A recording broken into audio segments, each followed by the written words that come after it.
我们接下来再来看一下中国队今天首发的情况。门将位置上面，今天好的，随着主裁判戴义戈的一声哨响，熊猫杯成都邀请赛第3轮，中国队对阵乌兹别克斯坦的上半场比赛已经开始了。场上的内容，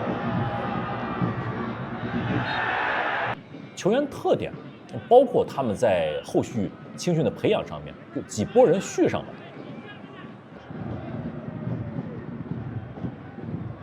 今天后防线上来看的话，张彦辉的位置还是靠右，进攻的时候也会推得比较靠前。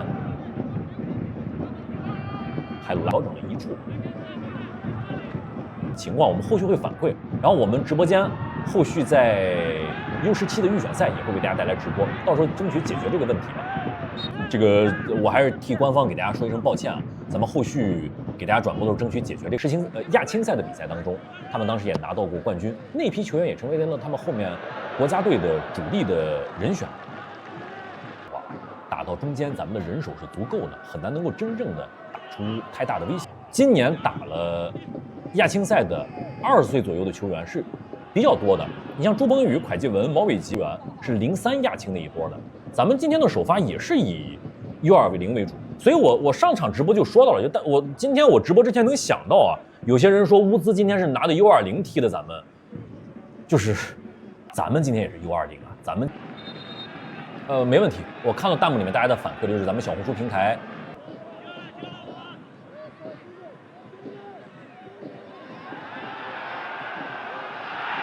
好球，这个球门将出来之后稍微慢了2步。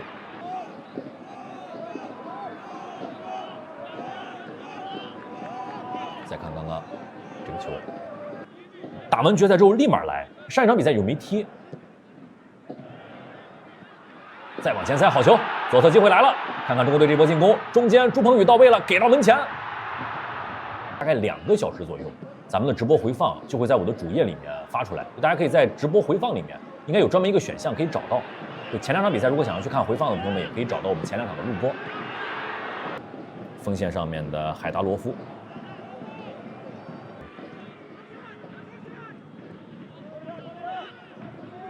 来要远射吗？太难了，你这刘浩帆，送长传，好球，机会来了，中间快速上人，打到中路，有没有大门？可惜啊，中间速度有点慢了一点儿。再看啊，杨希这个球反应很快。哎呀，咱们看右侧有传中的机会了。看看扣一下，来一脚远射的尝试，打高了。再看啊，这个球远射，还有点危险，还好这个球没有往下走。咱们是0比1输的越南，他们是1比0赢的越南。但这也是说到足球比赛有的时候不是简单。好球，前场抢下来，还有机会。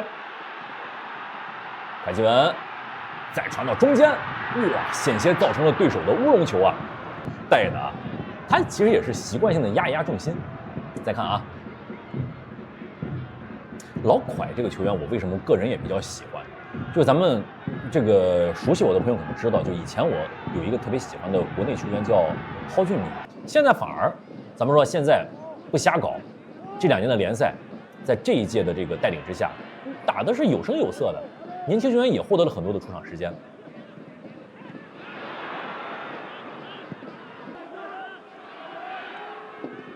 禁区里面有2个点，传到门前，还是被门将稳稳拿。拜克拉木啊，进攻端的这个调整都会有。断下来，身后是一个明显的犯规动作。其实是U16在踢啊，就是大家今年年初的时候，因为这个 U 系列的右侧给到中间，好球，先出一脚，来一脚远射。后续应该会调。今天咱们替补席上能换的人就比较多，先看乌兹的这次进攻，分左侧，看啊，防守扑出来，脚下不要犯规，给到禁区里面。还是说的，就期待他的表现啊，但是他今年整个发展是不如队里面的那几个球员要好的。来一脚远射，偏了一点点，乌兹别克斯坦的一次好机会。头球一蹭之后一停，直接打，打到前场，1点争取拿下来。好球，抢下来之后单刀球了，中间补过来，角度不好，不算单刀，而且位置不好，因为这个球是从边路杀过来之后，中间乌兹别克斯坦补过来的右边翼卫卡里莫夫速度很快，铲球也很干净，再给提前亮。第2项再去抢，好球，禁区里面有中锋在，看看能不能够形成传中。刚刚那次防守是给到了图赫萨诺夫1张黄牌，下底之后传到中间，头球攻门。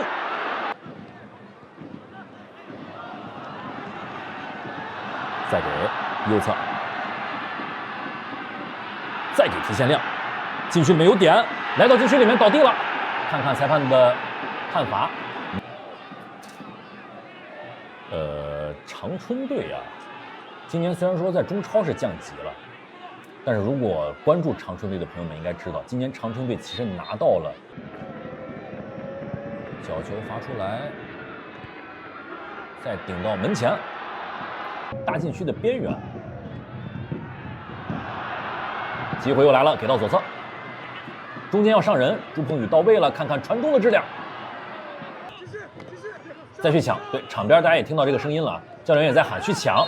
在这个区域范围内，虽然说犯规了，但这个区域之内我们有4名球员。有的时候说到就是你一味的说要拼啊什么之类的，或者基本功这些问题，那么有的时候批判是没有那个根源。但是像有些这种硬实力，人数是足够的。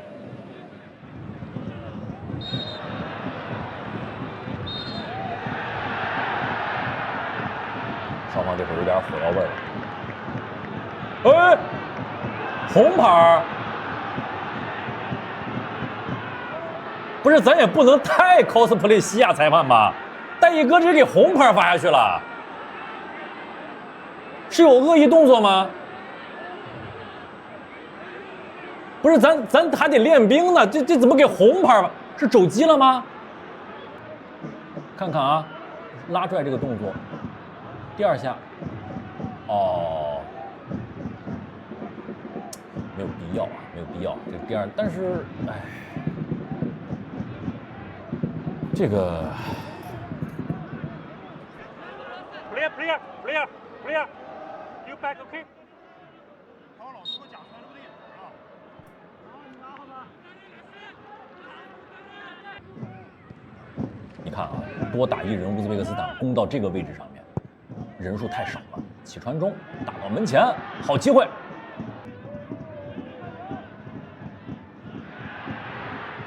中间再打。乌兹批评了，你这个球没什么可说的，一定要控制好自己的情绪。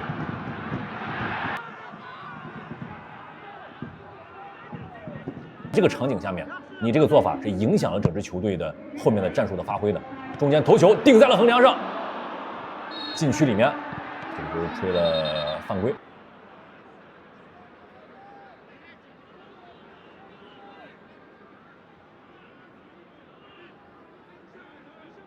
刚刚为什么我又说没有必要红牌啊？这个大家，这个还是应该就是争取嘛。这场比赛，你比如说最后让11人打11人，甚至我说啊，乌兹这会儿有个人被罚下，类似于刚刚人打齐的时候都没有必要。你这会儿说实话，一场练兵的比赛，比如第1分钟把乌兹罚下去一个人就没有意义了。练兵的角度来讲的话，你其实希望刚刚这个红牌不给也就不给，但是从这个球员的角度来讲的话，你有问题还是要去说的。这2方面大家要听齐啊！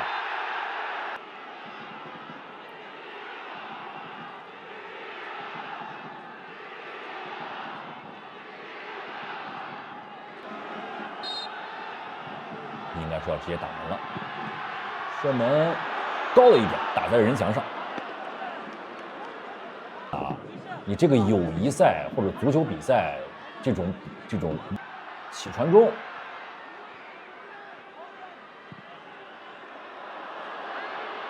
前场4打2，看看怎么防。这个球有些危险了。乌兹别克斯坦再塞到右侧，推到中间。乌兹这个反击打的，你像当年高洪波指导高17带队的时候，当时很明确，就是咱们那会儿为了打好世界杯的预选赛，11年的亚洲杯，大家说到就是，今天韩国的球员也是来到现场来观看这场。再到后面的，你像伊万也好，扬科维奇也好，基本上都是经历着你比如带队踢2场好球，就大家觉得他是 OK 的，但只要是踢不好1、2场，也是一样，最后不也是被骂老骗子吗？所以说，其实你通过今天你看打完韩国之后这场1个球，大家又是这个态度，一个样，永远不会改。后人哀之而不见之，亦使后人而复哀后人也。你这样的一个情况之下的话，大家如果不这个要求跟实际的水平差距太大，远射嘛，没有什么更好的机会。禁区里面解围出危险区一点。大家如果是对中国足球队有这样的要求啊，咱们还是去看跳水塔。乌兹别克斯坦今天实际制造的威胁不多啊。好。随着主裁判的一声哨响，全场比赛结束。最终，中国队在少打1人的情况之下，是跟乌兹别克斯坦战成了0-0平。这样的话，